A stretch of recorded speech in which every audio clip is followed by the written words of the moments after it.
You're tuned into the Writing Community Chat Show, the live streaming YouTube podcast that brings you the stories of authors, screenwriters, and more. Indie or established, this show's for the community, and we invite you to be a part of it. Head to the writingcommunitychatshow.com for more info. The WCCS. Together as one, we get it done.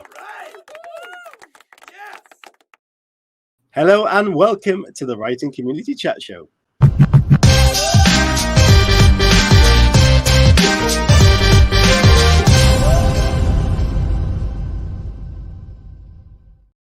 Hello and welcome to our bonus show on a Tuesday of all days, which is different to our Friday show. Kind of a nice vibe. And today we're going to have one of the most prolific writers of our time on the show. We're looking at exploring his creative process, some of his secrets behind his incredible storytelling. And the best part is we're going to get some great questions from you guys towards the end of the show. So if you have questions for tonight's guest, please get them ready and send them in. And guess who's back with the show for season 11 is Chris Sooley. Hello, Chris. Hello, how are you? I'm fantastic. It's great to have you back by my side as always. And there's some great people in the chat already. Please leave your comments. It's really good to see you. Season 11's here, Chris. Can you believe we're on season 11? And we're in like 235 shows now, which in 3 years, and I can't quite believe that. No, I mean, I've said this multiple times, but instead of going to do a master's or anything like that, just watch 235 shows that we have. Get some of the best advice out there from some of the best authors, and save yourself a hell of a lot of money. Yeah, to be honest, Chris, 235 shows, watching that might take more time than doing the masters in the first place. That is true, but very valuable information is available at your fingertips. It really is, and we certainly have learned a lot. And I was speaking to some of the community long-term viewers of the show and listeners of the podcast between season 10 and 11, and there was a lot of praise for the quality of the comments and tips and writing advice that came out of the guests for the couple of shows that we've done. So yeah, it is really worth going back and checking out those previous shows. But yeah, great to be back. And we got we started the show on Friday, season 11, with the incredible Samantha Baines, who is a comedian, author, screenwriter, broadcaster. She does everything. Really great advocate for the deaf community, and it was a wonderful show. If you haven't seen that, please go and check it out. But Chris, you've booked in some wicked guests for this season already.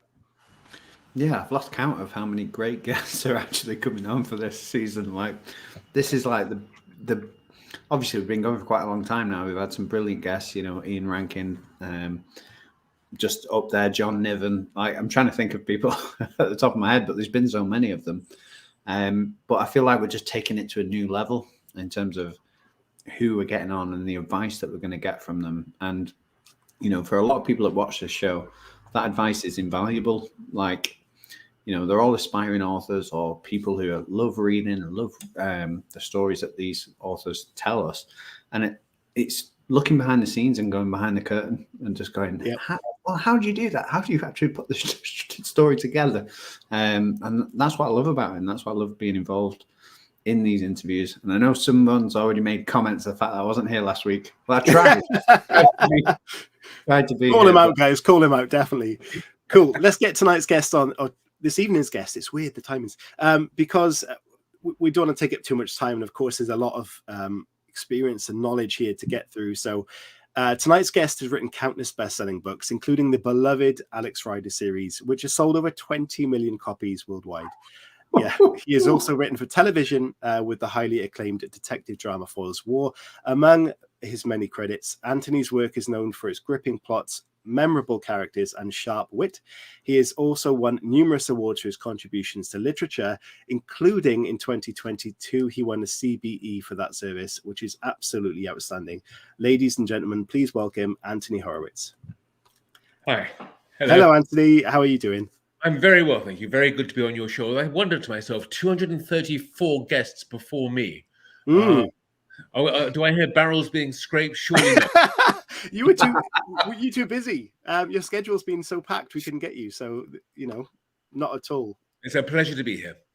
Fantastic. I'm so grateful that we are very grateful that you're here with us. And there's been some very excited people on social media looking forward to this show. So thank you so much. How are you doing, Anthony? Where are you coming from at the moment? I'm actually in Richmond at this moment. I moved house at the end of last year from the centre of town in Clerkenwell. I'm now sort of on the edge of London, and I love the new place I've moved into. I'm in my office. You can see actually you can probably see the Alex Rider set on the shelf there behind me, and various bits and pieces. And I'm very happy. Thank you very much. And I've had a good day, despite the horrid weather and the sort of. Yeah, we can't get away from that, unfortunately. Spring is definitely taking its time to arrive in the UK. It really is. Definitely. Yeah. So fantastic again. Thank you for being here. But what we love to do at the very first part of the show, we've got a little video to play, is look at the road to writing for you. And that is looking at some of a bit in the past about how writing became something in your life.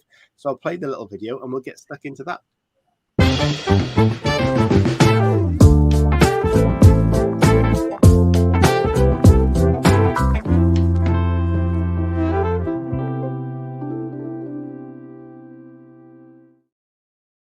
So, Anthony, could you let us all know, writing has been something that's been deeply embedded in your life, but at what point did you kind of have that little inspirational thought that writing is something that you wanted to do? And was there any kind of major turning point in your life when that became a reality?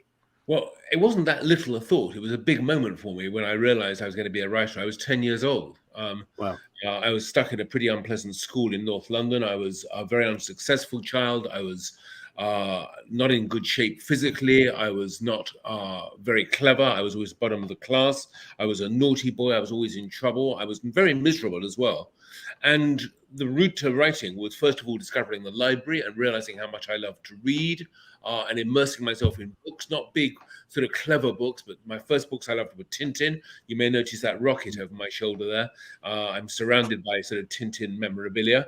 And then Willard Price, who wrote adventure stories for kids. He was a Canadian naturalist. He wrote about two boys called Roger and Hal who went around the world collecting animals for their father's zoo.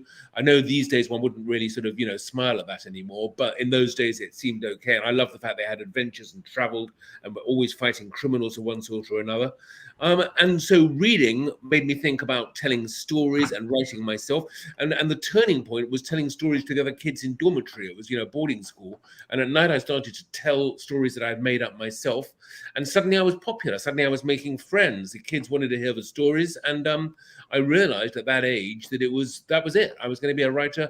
And I also believed I was no good at anything else. In fact, to this day, I have that feeling. So please say sure. It's incredible to think that someone who is perhaps going through not so happy times and going through a bit of troubles in school would find the library and find that as a source of light, because often it's not that is kind of salvaging thing.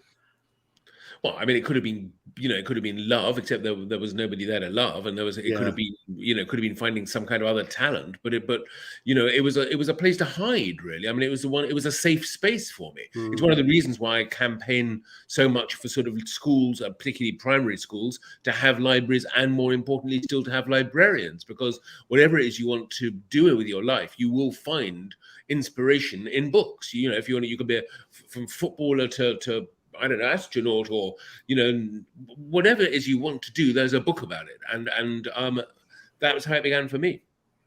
Yeah. So at what point did you then, you knew you loved telling stories and the people around you were receptive to that and they were enjoying the storytelling. How did you approach the fact that that's what you wanted to do as a career, and how did you transition into that? Well, I remember asking my father to get me a typewriter for my birthday. That's what a writer needed in the days before computers. And not the most generous of men, he got me a biro, but that was okay. I took my biro and I took I managed to nick an office ledger from my mum, and I remember carrying that under my arm and writing my first ever piece, which was a thing called The Thing That Never Happened, and it was a play about Guy Fawkes trying to blow up Parliament, and from there I was always writing. I was always writing stories and poems and bits and pieces, like any, like kids do and teenagers do. These days, when I visit schools, I can always see myself, that little kid that comes to get a book signed or to get, and tells me I'm writing, or slips me maybe 2 or 3 pages of the story that they've written and such. And I can always sort of see that strange sort of hopeful ambition and sort of desire that sort of, I think, marks out a writer, certainly at that age. And you know, the more I read James Bond books, Sherlock Holmes novels, Agatha Christie books, The Saint, lots of copies of The Saint. The more I read, the more I wanted to read, and the more I wanted to write. And one of the, you know, your podcast is all about writing and about becoming a writer.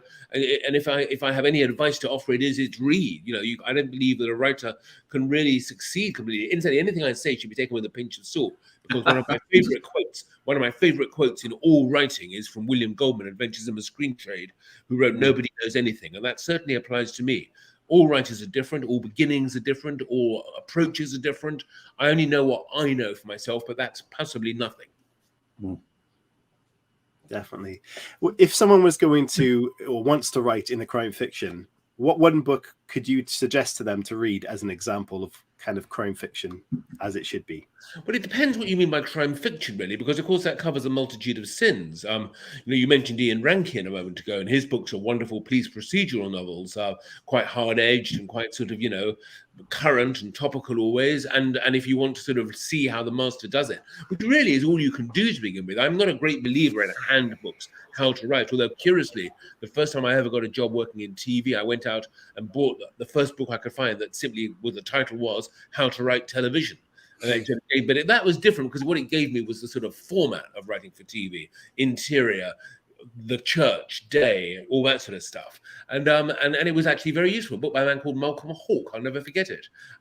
So that's the only book I ever read. But I think if you want to read crime fiction or write crime fiction, probably my advice would be to read the writers who might inspire you. My work is heavily inspired by Doyle, obviously, by Christie, by Sayers, by most of the sort of golden age crime writers, Ngaio Marsh, Josephine Tay, and that's what I happen to like. And so I've read very widely. I also read an awful lot of Japanese murder mystery because I think they do fantastically interesting and good work. And just reading them always sort of inspires me. Part of me is nervous because if you read somebody else's crime book, you might find something that you wish you had thought up yourself. That has happened to me, and there's sort of a bolt of annoyance. Why didn't I think of that? But that said, I think the best way to learn is to read. Yeah. This is the question then. Have you ever, or did you ever get your typewriter? I remember buying myself a typewriter many years later. I mean, this is sort of, you know, shows my age. IBM brought out a thing called a golf ball typewriter. It was a wonderful machine. It had in the middle of it the alphabet, you know, the whole alphabet and all the symbols were on a golf ball and sort of the middle of the thing. And when you press the key, this golf ball would swing round over there and then stamp it on the page. It was quite an expensive piece of kit. But, you know, by the time I got in my first job, which was advertising, a copywriter, a not very good copywriter, I'm afraid to say, you know, they had them in the agency, and I wanted one for myself and didn't dare nick it. Also, it was terribly heavy, so I think I'd have been caught on the way out. So it sounds incredible, yeah. Anthony, how has your process changed from being that kid that stood there in front of all his friends, telling these amazing stories, to obviously where you are now? How has that transition happened? Well, first of all, Chris, I mean, first of all, I lay there. I didn't stand. I lay. I was in bed. Lay down and read this. But in terms of the actual creation of stories and the sort of motivation for writing, nothing has changed. I mean, I was telling stories to help these sort of mainly unhappy kids. You know, prep schools back in the 60s were not healthy places to be. So I was helping them sort of to escape. And I think my writing has always been about escape, adventure, surprise, chases, suspense, fun, jokes, all that sort of stuff. And that was true then. It's true now. The impetus is still the same as well. But to write, as it were, writing has been my lifeline. You know, I don't want to overstress it. There are kids who grew up in the world who make my problems seem irrelevant and tiny. You know, I was a rich, privileged kid, but I was also unhappy, and writing was an escape from that unhappiness. And so that hasn't changed. What has changed, I suppose, is obviously the tools I use. You know, here we are talking, you know, via computer screens and all the rest of it, and internet, and the way I can research stuff, those stuff. But you know, I would say that, funnily enough, I think I mentioned this in books. Being a successful writer and being a starting writer is a very similar experience. Maybe the room is a little bit bigger, but it's still just a room, 4 walls, paper, and me. Definitely. You mentioned research there, and research always fascinates me, especially for people that have traveled for research or done unusual things for research. Max Brooks was on the show before, which one of my favorite episodes, and he literally created weapons that he used in his stories, because if he could do that, his characters could do that. Have you ever done anything similar, or have you ever traveled for experience? Is there any good stories there you have? I travel all the time for experience, and I've had wonderful times. I've been to Machu Picchu in Peru to write a book called Evil Star, one of my kids' books. I climbed a crane outside outside the House of Commons to experience what it was like to operate a crane. Wow. I've been all over the world, really. I'm doing it, and in terms of I've been held up at gunpoint on the borders of a country at one stage, and I've got myself into trouble. My wife, when we first got married, for our honeymoon, I took her to the Forbidden City in Hong Kong, one of the most dangerous places on the entire planet. All it was criminals. This is how her married life with me began. I think I'd learned Chinese, or for Please Don't Kill Me, I'm a writer, a children's writer, as I was then, and off we traipsed together. I love traveling for writing. It's it's the experiences you have bleed into the book so well, and I think it's still preferable to using Google Earth or just the internet generally to try and get a sense of a place. Google Earth doesn't give you the smell. It doesn't get your hands dirty. It doesn't put you in danger. And I always say that an element of danger in a writer's life is necessary. After all, we are sitting behind desks for so long. Get out there and do things. See the world. And it was always an excuse also to travel, because I'm not great about going on holiday. I don't like sitting on a beach and looking at the waves and such. I like to go out there and use what I see as material for books. Some incredible stories, I can imagine. Yeah, I mean, going up in a crane to get that kind of feelings and emotion to put in a book is amazing. And there's a lot of people, as you rightly said, will sit behind a computer and use the internet for research. Is something I've done. So what advice would you give for someone who hasn't gone traveling? Would you suggest? I'm aware that not everybody has the money to go out to to Machu Picchu or something. And incidentally, I didn't have any money then either. I was more or less hitchhiking my way around the world and traveling as cheaply as I could. But the thing about, you mentioned the crane instead. When you sit in the cabin of a crane, quite apart from getting the feel of the controls, they let me pull the hook up and down. You don't know, but things like a crane's are moving all the time. It's quite interesting that they sway. This isn't a piece of information that I actually used, but crane operators carry an empty bottle up to the top of a crane, 250 steps up and 350 steps down again. You can imagine why they need it. And little tiny irrelevant details and sensations, feelings, that swaying, that the view, the stomach turning quality of climbing all those steps without any sort of rig, that if you let go, you're dead. So that sort of experience is valuable to get, and it's difficult if you are starting out as a writer and such. But I still think that getting outdoors and away from the desk in any way you can is vital, because you'll go mad if you sit in a room too long. I mean, I do. I have my dog, thank goodness. Just going out for a walk every day with my dog over Richmond Park now. It's, first of all, it's good for me exercise-wise. It gets my heart beating. It inspires me. It's when I can turn over the ideas I've got in my head. And so the advice is not to travel far away or do dangerous, silly things, but to just get away from your desk and get out. It's definitely one of the things we've highlighted on this show. Going out for a walk, especially if there's a bit of a struggling patch when it comes to writing or inspiration, can spark that creativity. And as you mentioned there, going out with a dog gives you time to process those ideas. Well, so I've been married 6 months not even married. I've been going out with my wife. We moved in together for 6 months. And I'll never forget, she came into the house one day, the flat, carrying a golden Labrador puppy, and put it down on the desk and said, "This is the only piece of exercise equipment you can't ignore." And she was absolutely right, because that meant that every single day after that, I had to go out with this dog. And it is a wonderfully good, it's a funny thing. People don't realize that if you're in an office and you work 7 hours in an office, you've actually probably wasted 4 of them.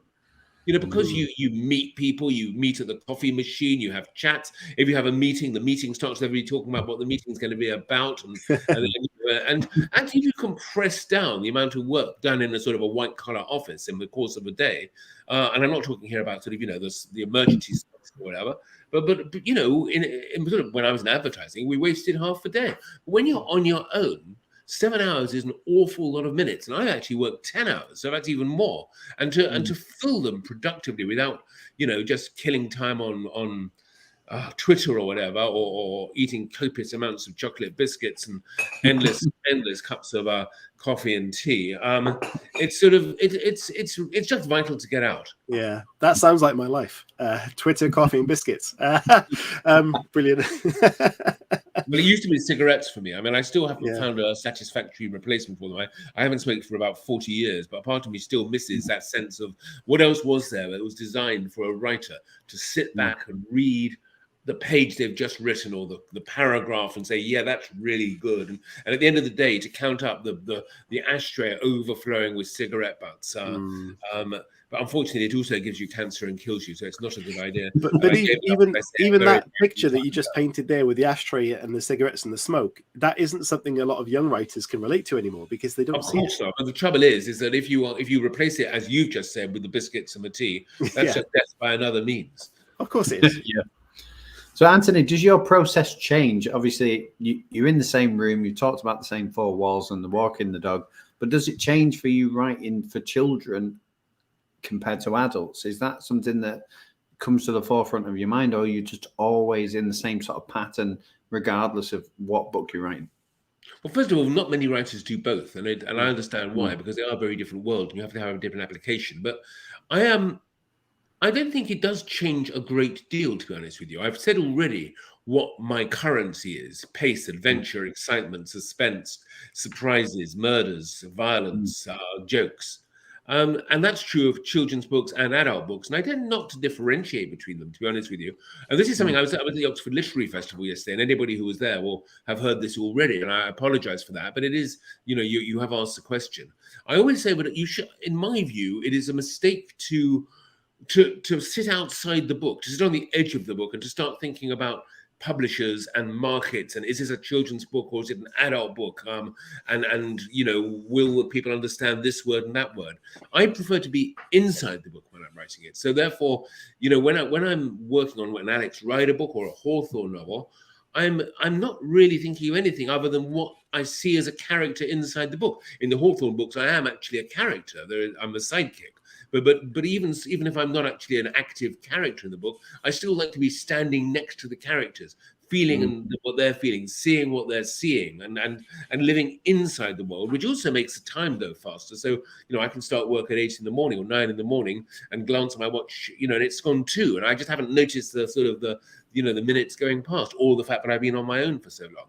Yeah. So in terms of children or adult books, obviously, there comes a moment when, in a children's book, instinctively, I will not write something that is, too violent. I will try to avoid words that are too complicated. There are issues and areas that I will generally think not suitable to put into a young person, or just which I don't really want to. And that sort of guard disappears when I'm writing for adults, but it's instinctive rather than planned. Yeah. You mentioned jokes there just a minute ago, and I mentioned at the start of the show, wit is something that's been highlighted in your novels, and it's a dark subject, crime writing, but how do you inject wit into something that is traditionally quite dark?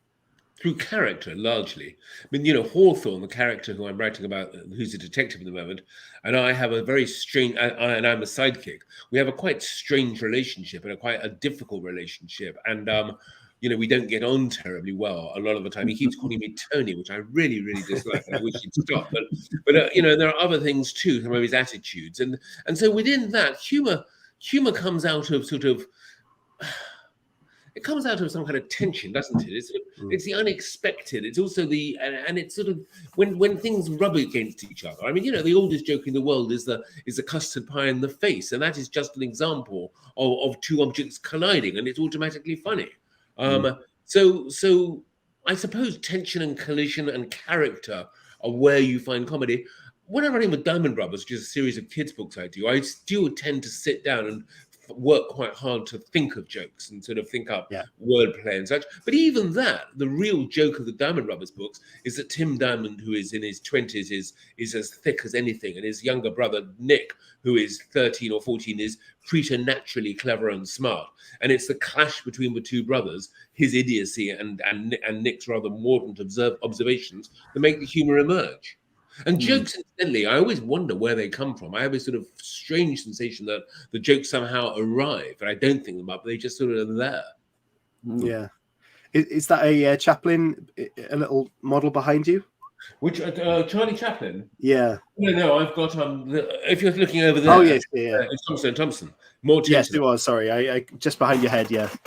I've never been a Charlie Chaplin fan. I always find him a little bit. I love Buster Keaton. I mean, if you're talking about humor, again, I grew up with the Buster Keaton films. I remember when my dad one of the only nice things he ever did to my father was to take me to the cinema to see silent films with the actual pianist playing in front of the screen. And if you've never seen that, it is so worth doing. I always remember these terribly old ladies and gentlemen who would be, late 70s, 80s, whatever, who would take forever to sort of toddle onto the stage, sit down. The moment the film began, they exploded. They're playing the piano crazily and jumping about in the seat, and all this is happening on the screen. Amazing visual gags. I mean, really, really brilliant. And that sort of deadpan comedy. And so humor was something I grew up with. Tintin is full of great visual jokes. And I think instead that putting wit and humor into a crime novel, I'm trying to make them different. There's a lot of crime out there. And if anybody is sitting here listening to this and thinking, about writing a crime novel, I'm not saying make it funny, but I am saying try and think of something that is maybe a little different. It doesn't have to be a lot, but something that hasn't been done is sort of, I think, a good starting point. If you want to get attention. I mean, I don't know, but I mean, it's a very saturated genre because it's so well loved. So coming up with an original idea has to be something slightly different than a usual detective story, potentially drunk detective story that we see a lot of as well. Chris, sorry I interrupted you there. No, I was going to say, so obviously you've gone from being a kid in a library that's enjoyed reading James Bond and Sherlock Holmes, and then you've been entrusted with carrying on that legacy later on in your career. I mean, that is the dream of most children that have gone, I love that. This has literally changed my life reading this story. I would love to write this character. I would do this with them. I would love to do this with this character. And I've got this idea. So when you got that moment, when you found out that that's what you'd be doing, you're going to carry on this legacy as being a fantastic author that's a massive advocate for English literature. How did you feel? And did you think back to that child in the library going and reading the stories? And did that help you sort of navigate how you were going to move forward? Yeah, absolutely, Chris. I mean, in every respect, don't forget that the book With a Mind to Kill, which I see floating on the screen above you, is set in 1963. I was 8 at that time. I mean, I was alive then. It's an awful thought because I am getting older, which I don't recommend that to anyone. But nonetheless, I was in Moscow in the 70s and saw it firsthand, and some of the stuff in the book. So there is a direct link for that reason, but also the passion I had for Tintin. I have worked on the Tintin. I worked on the Tintin movies with the director and producers of those, and I also have now written Sherlock Holmes and James Bond. This is all come out of my childhood, because your childhood reading is a fantastic seed on what you will become. I'm sorry to bang on about it, but that's again why I say to everybody, read, and especially young people, get into those libraries and find the books that will make you. But because that's what happened to me, and there is an absolute. You see, when children read, they don't read books; they devour them, they live them. When I do talks these days and kids ask me questions, it's not that they just want more. They want the extra dimension of not just Alex Rider, but the secrets of Alex Rider, what's behind Alex Rider, the world of Alex Rider. I was the same as a kid. I lived in the world of Tintin. I mean, it may sound a little bit pathetic, but when I was being shown around sort of boring museums or country houses, National Trust properties, I was a kid tapping the panels to see which one was going to open the secret passage, and get me out of there. It's and so I knew the books I read. Yeah, that's a wonderful way to live as a kid. I think it's a real challenge now, and it's great to have people like yourselves who are really trying to put the stamp on that's how it should be, because with the world of technology now, we're really losing a lot of people, potential authors as well, to the whole technology world because they're just so engrossed in their phone rather than picking a book up. That could be the case moving forward. I think that's a potential issue there. I think that, look, social media and such has always been a sort of perceived as an enemy of writing, an enemy of reading. I'm not entirely sure I buy into that. I think that I've just come back from the Oxford Literary Festival, where I met a load of young people and adults who all wanted to come on a very, very cold, wet day to hear writers talking about writing. And I'm not aware of a drop-off in figures in terms of percentage of people reading. The bigger danger, as I say, is at the very beginning of life, where people don't have access to books. But I'm optimistic, generally speaking.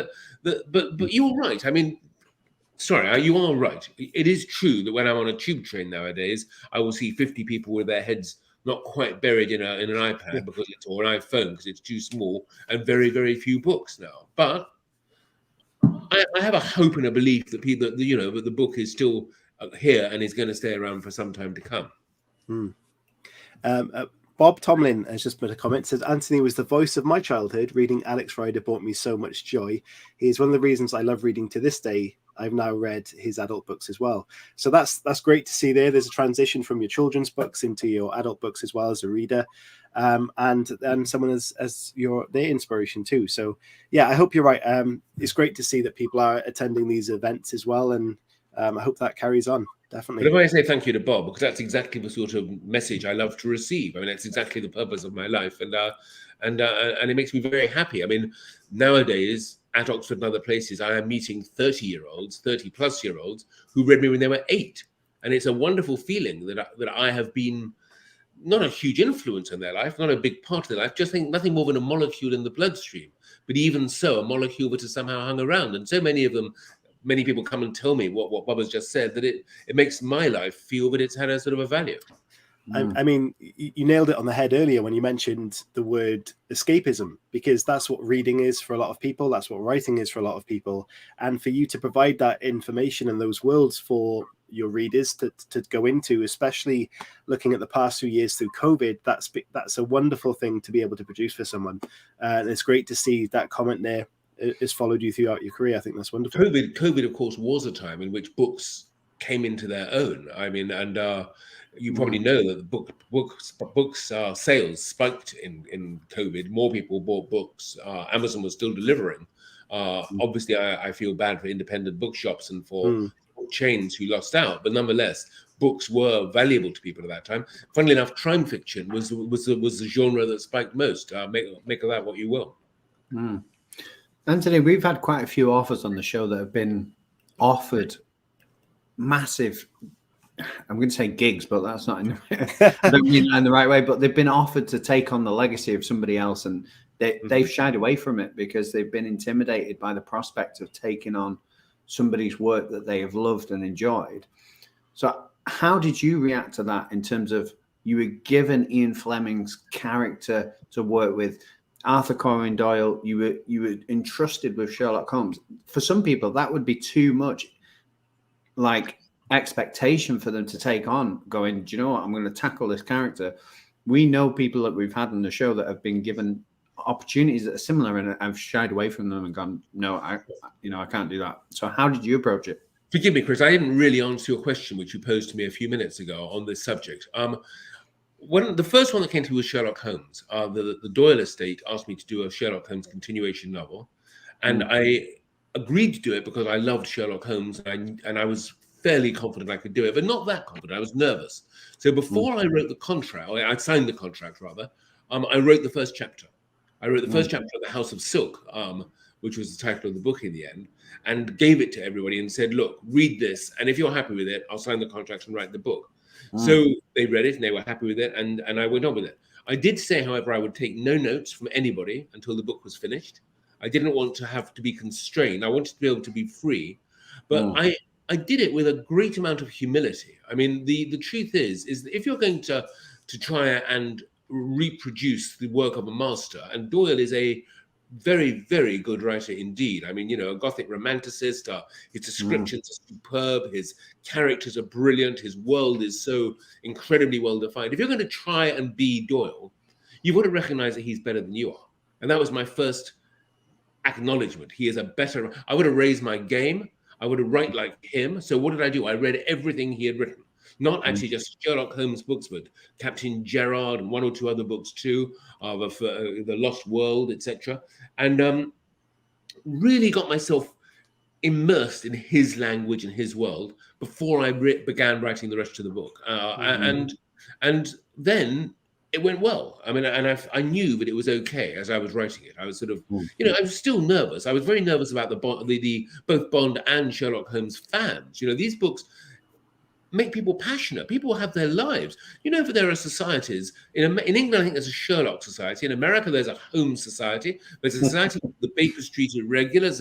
Different sorts. There's one society where they dress up every couple of years and go and visit Reichenbach Falls, dressed as their favorite characters. And I laugh at it like you do, and I smile at it. But I have to admire it too. It's what I say about that desire, not just to read a book, but to immerse yourself in it. So I was very much in awe and admiration of such people, and didn't want to write a book that would piss them off, frankly. I forget my language. But that was what my main concern was. Not to break the rules. I'll just give you one example. You know, writing The House of Silk, the first temptation was, shall I have some love interest? Let's give Holmes a girlfriend. Then I think of A Scandal in Bohemia, one of the early short stories, where he says for Holmes there was only Irene Adler. So that's it. That's the rule. Doyle has said that. He's dead now. He can't defend his kingdom, his creation. So take what he said and live by it. So I hope that answers your question. It was a combination of arrogance, I can do this, and humility. But if I'm going to do this, I want to do it very, very well. I love the idea of Anthony sat at his writing desk with a sign above his desk saying, "Don't piss them off." That's the thing. What I also had, just so you know, is I had a book I found in a secondhand bookshop signed by Doyle. Wow. So his hand had touched that page, and that page was my totem. It meant that his spirit was in the room with me. That's fantastic. Amazing. Incredible find as well. Right. We're going to go on to part 2 of the show, which is What's the Story? That's all about With a Mind to Kill. So I'll play this video and we'll get stuck into that.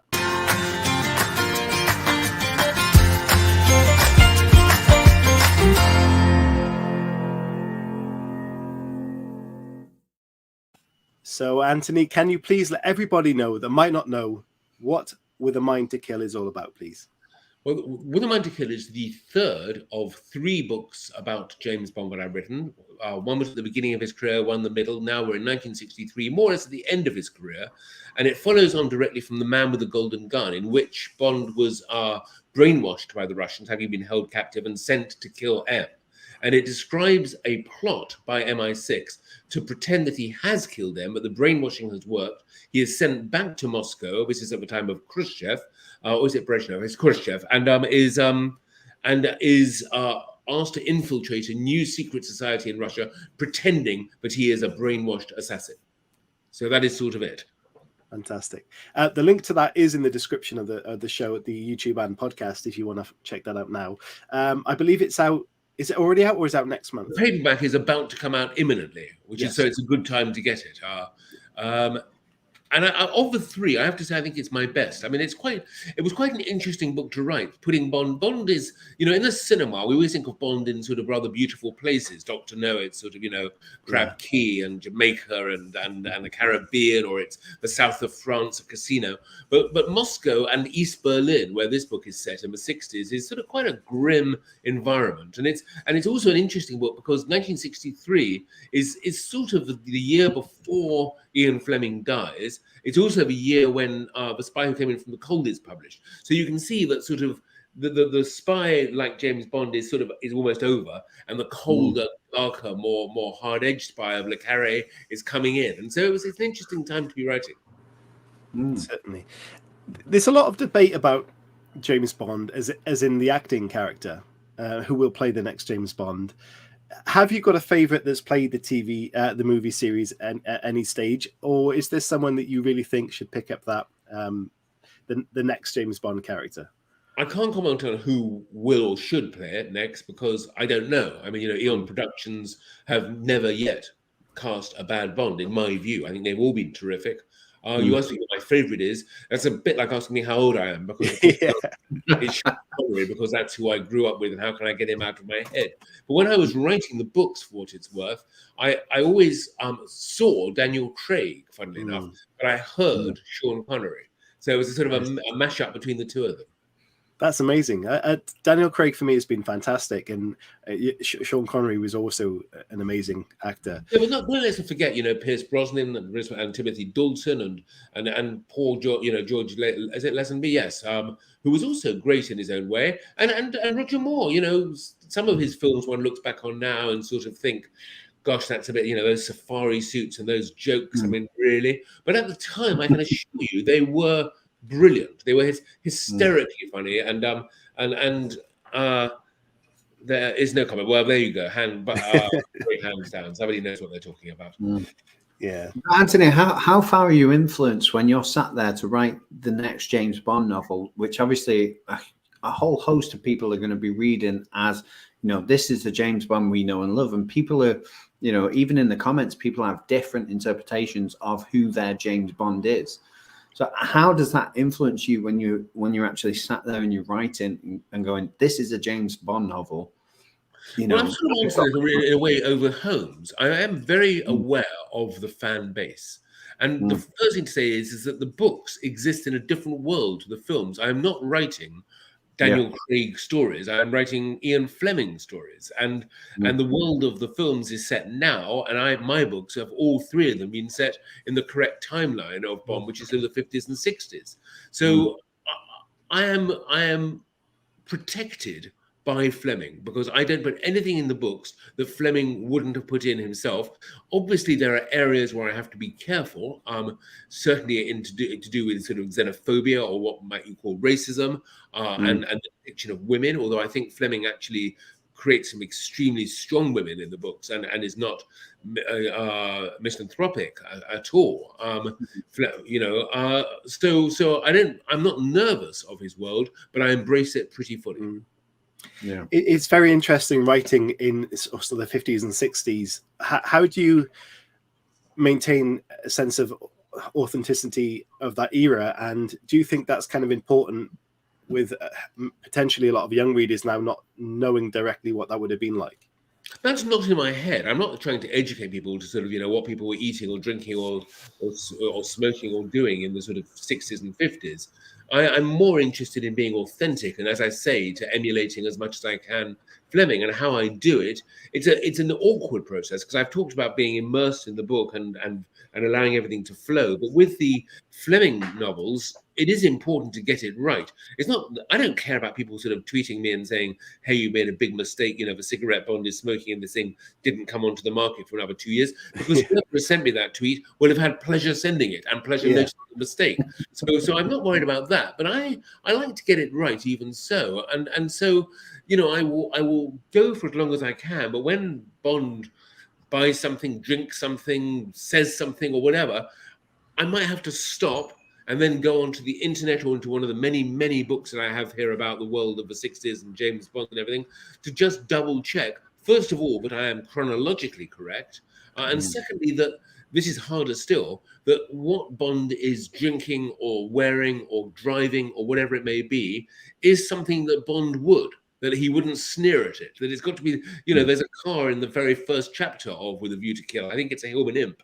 And it's chosen deliberately to be the ugliest and naffest car of the time. And it took a lot of time just to decide on the car. I think giving it two different colors probably helped. Pale blue and beige sort of immediately conjures up with the very worst of the 1960s. Yeah. I've just dropped in the chat that people can start asking questions for the last part of the show, which is community questions. So if you have questions for Anthony, for me, or for Chris, or for all of us together as a collective, or whatever you might want to ask, now is the time to send them in, and we will make sure we get those put in before the end of the show. So yeah, Anthony, with this story, are you allowed to say if you are continuing this, or would there be a next stage? Is that something you know about right now? Well, in terms of Bond, yes, I've finished with Bond. I'm not going to do it anymore. I've said 3 is enough. I've loved doing it. I mean, it's my ambition achieved 3 times. So I'm very, very excited to have done that, and very grateful to the Fleming estate, and I'm always happy to talk about Fleming, because I do think he's a wonderful writer. And should mention there's about to be I think they've just released a new edition of the books, which do look very handsome and worth catching. If you've never read a Bond novel, your viewers, your listeners may be surprised at how enjoyable they are and how very different from the films. So in terms of what I'm doing next, what I was working on this afternoon until we began to talk was Hawthorne number 5, which is proving. It's a devil of a job to construct. I'm working on it at the moment, and I'm sort of getting there slowly. But it's a very, very complicated book, I have a feeling. Are there any complications? You mentioned you're struggling kind of creating this at the moment. Are there any new kind of writing struggles that you've kind of found with the story at the moment? The only writing struggle I have is to do with age. Instead, can I just say Chameleon Joy? What a great name that is. And I haven't really talked about Alex. I should say that I finished the edit on Nightshade Revenge just last week. And so the book is actually on its way and should be out around about October. I think it's a terrific book, by the way. As for Alex Rider season 3, we're in the last week or 2 of filming. So that's also on its way too. It's a good year for Alex. Sorry, I forgot what your question was, which I need to answer now. I think I forgot as well. Current writing struggles. Is there anything? Current writing struggles. Yeah, the only struggle I'm having is, as I get older, words are more difficult to find, and I do find that quite scary, because words and finding words are my everything now, my life, and it's just because I'm working so hard and I'm so busy. Sometimes a word will linger around the corner and I can't find it. I can't show you, but on the shelf opposite me, various books I use. Obviously, Roger's Thesaurus. I never have an office anywhere without a Roger's Thesaurus, which makes me sound like a dinosaur, doesn't it? But the truth is that yes, I can. There's a thesaurus on my phone. I can go onto the internet and just tap in a word and get 20 varieties. But I still love looking at 500 words on a page and just going through them. I love words. I love language and such. I think when I did Desert Island Discs, I think I chose a dictionary as the book I would take with me. Is there a word that is kind of unique that you know of that a lot of people might not know that you have? Like one that our show kind of highlighted was interrobang. We really like that one on this show. What does that mean? It's the question mark and the exclamation mark at the end of a sentence. Oh, how interesting. That's an interrobang. Well, I think my favorite word in the English language is withy. You know that word? Withy, no. It's a wonderful Suffolk word. Now, another one is a fret, which is another Suffolk word. And a withy is a stick placed in a river to show how deep the water is, so that the fisherman can avoid getting stuck on the mud. And a fret is a very low fog that comes rolling in off the river. And because I spent a lot of time in Orford, withies and frets are something that I know quite a bit about. That sounds amazing. Yeah, a withy and a fret. That sounds brilliant. Okay, so let's move on to the final part of the show with just under 15 minutes left. Yeah, send your questions in. We'll ask Anthony our staple questions, and we'll move on to yours and finish the show off, which has been fantastic so far. So here's part 3 of the show.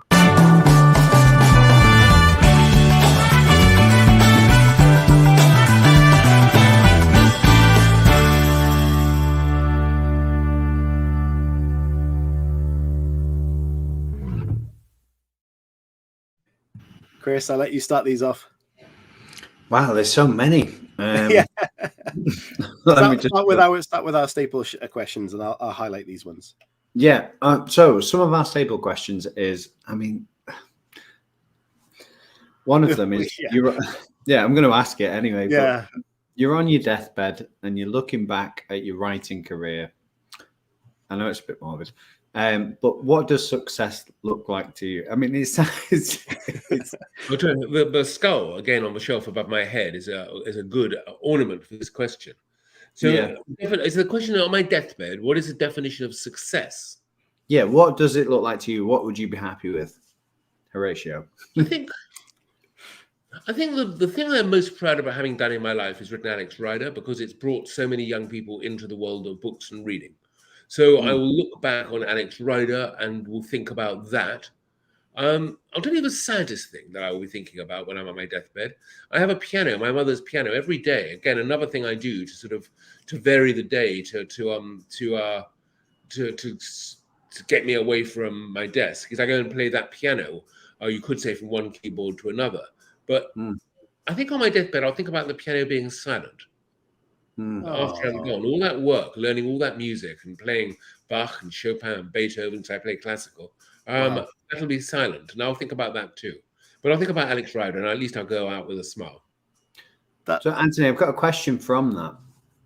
Let's say somebody is entrusted with writing Alex Rider novels in the future, and they look back at this clip and they get in some advice from you. So an Ian Fleming type advice, what would you want them to, their core principle that you want them to instill in the Alex Rider book, that you want them to carry on? Can I say, Chris, I think that's quite possibly one of the most wonderful questions I've ever been asked. What a great question. And a chance for me to make sure that my legacy is observed. I would just say, listen to what I've said about Fleming and Doyle. I'm not as good a writer as them, but don't change anything. These books have sold all these copies for a reason. And, the core of Alex Rider, what makes him successful, I think, is the fact that he's a loner, that he doesn't trust adults, that he's manipulated by adults, that he seldom has had a gun in his hand. He doesn't tend to be a killer. I think he has deliberately killed only one person in all the books and such. But the storytelling is of a classic, not of a, of a moment. So I think you'll need to set it instead back in the, where are we now? 2023. How long are you giving me, Chris, before I'm on this deathbed? Another 20 years? Things have changed in 2043 and 2045, etc. Go with it. Have all the stuff that's around in the books, but and just make sure that there is. I hope your book will be as much fun as mine. And also remember to get the rights. My lawyers or my agents will be after you. Even when you're dead, your lawyers protect your work. Amazing. Yeah. Great question, Chris, and great answer. Okay, let's get some questions from the audience here. And a statement to start us off, not a question. I think the Diamond Bros are the best books you wrote. Well, thank you very much indeed for that kind comment. I put my reading glass on to see who made it. Malingo. Malingo R. Yeah. I love the Diamond Brothers books, and incidentally, I wrote a new one recently. I hope you're aware of it, called Where Seagulls Dare, which is sort of my anti-Brexit book for children. If it is a children's book, it's quite sort of the main character is a right-wing politician who wants to make Britain great again. His name is Neville Fairfax. The initials might tell you what I'm thinking of. I love those Diamond Brothers books, and I'm glad you do too, because they're still around, they're still in print just about, and I'd love to see them maybe on television or something. I get a great buzz out of writing them. Amazing. Speaking of TV, Bob has got a question. Says, what is the latest on the Scorpia TV series? Scorpia is the third season of the series. It's the fifth novel in the Alex Rider book. And as I said, it's a week away from finishing. I've seen episodes 1 and 2. I think they're terrific. Otto Farrant is about as perfect as an Alex as you could get, although I also love Brennan O'Connor, who is his best mate, Tom. And the show is just great. And Andris Prochaska came back. You won't know his name, but he was the director of the first season. And it's brilliant to get a director to come back. He's done another terrific job. And, I hope there'll be more seasons to come. Fantastic. FJ Thomas, thank you for your question.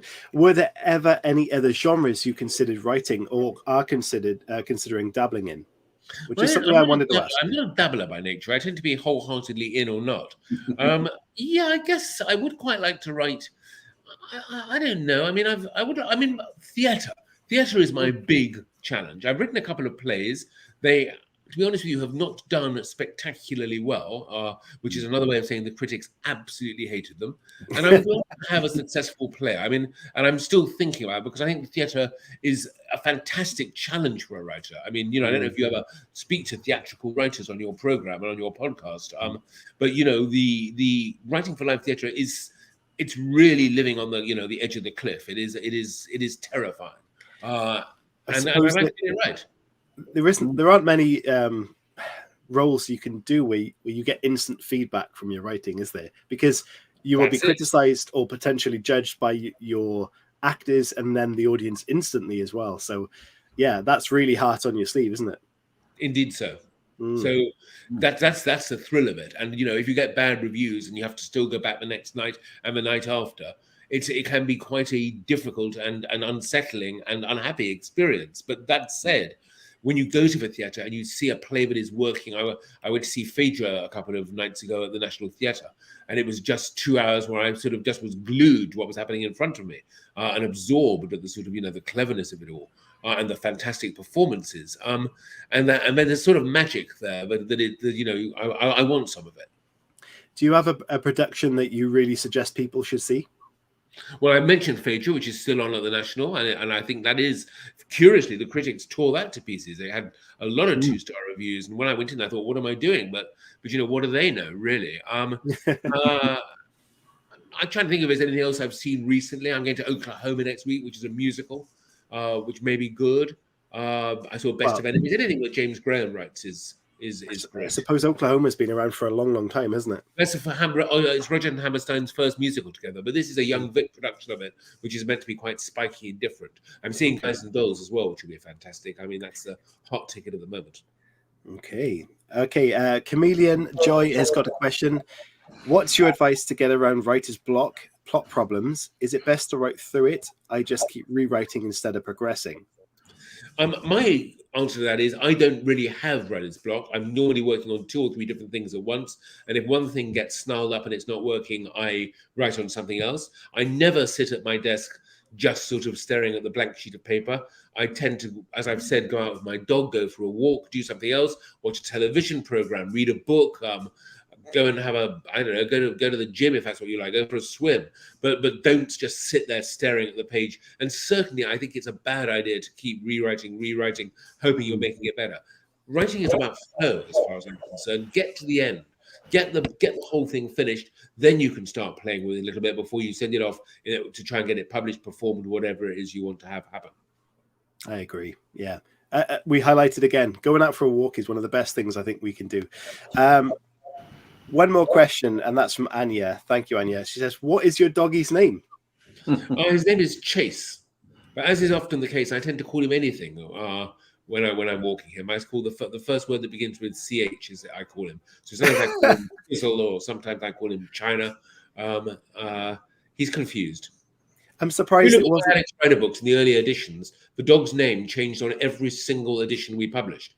Every time, every book always had in my biography, Anthony lives in London with his wife, his 2 children, and his dog. Lucky, unlucky, plucky, mucky, chucky, yucky, ducky, but never the one you're expecting. And then it went into Loopy, Loony, Lenny, every time. And it just had this idea of his dog that changed its name with every book, made me smile. Wow. I'm surprised it wasn't Snowy.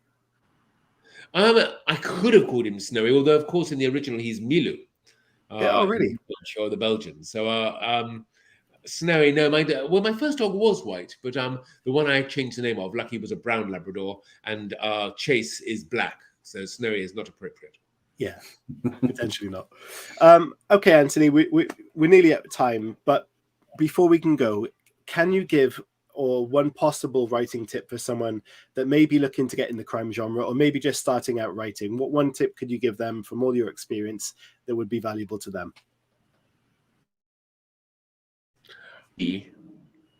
Start with murder is a very personal act. One person kills another for a reason. Think about that. Focus on that to start with. Find something interesting. A kills B for the reason C, but that reason isn't just because they want the money or the wife or the husband or because they don't like them. There's got to be something interesting in there, and what you're doing there is you are igniting a world. You are going to create around them. If A is a chef, then you're going to have a restaurant. You're going to have people who come in to eat, and managers and waiters and all that. If A is a doctor, you're in a hospital. If A is if B is an actress, you've got films and television and cameras and studios. So the world is created around that little tiny center of A plus B equals C. One person murdering another for a reason. When you've got that, the rest will follow. Incredible. Fantastic advice. Chris, do you have anything else? No, I just want to thank you personally, Anthony, for coming onto the show and, giving us this time. And, hopefully somebody in the future watches and sees your wishes for the Alex Rider series and takes it seriously, because if anything else, that would be a huge benefit in the future. Thank you both very much. I've loved talking to you. I hope it's been useful, and good luck to you with your 236th guest. One more thing, Anthony, before we do go, where can people find out more about you, and where can they pick up this latest book?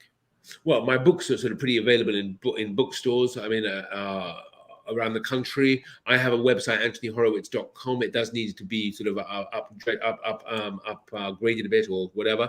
I'm on Twitter. You can always come and talk to me on Twitter. I tend to reply to everybody who tweets me. No politics, however. No and no arguments. Just fun and a love of books. And I think I'm all over the place, really. It's hard to avoid me. Not how do you find me, it's how do you avoid me. Brilliant. Fantastic. Thank you so much, Anthony. It's been an absolute pleasure. Guys, thank you so much for tuning in. This is not our usual slot of show time, so we appreciate you being here. Please check it out, though, if you're listening to the podcast. Thank you, and leave a like if you can do. And send some love to Anthony and pick up his book, because it looks fantastic. Guys, thank you so much. We will see you on Friday for another show. Anthony, thank you. Bye-bye, guys.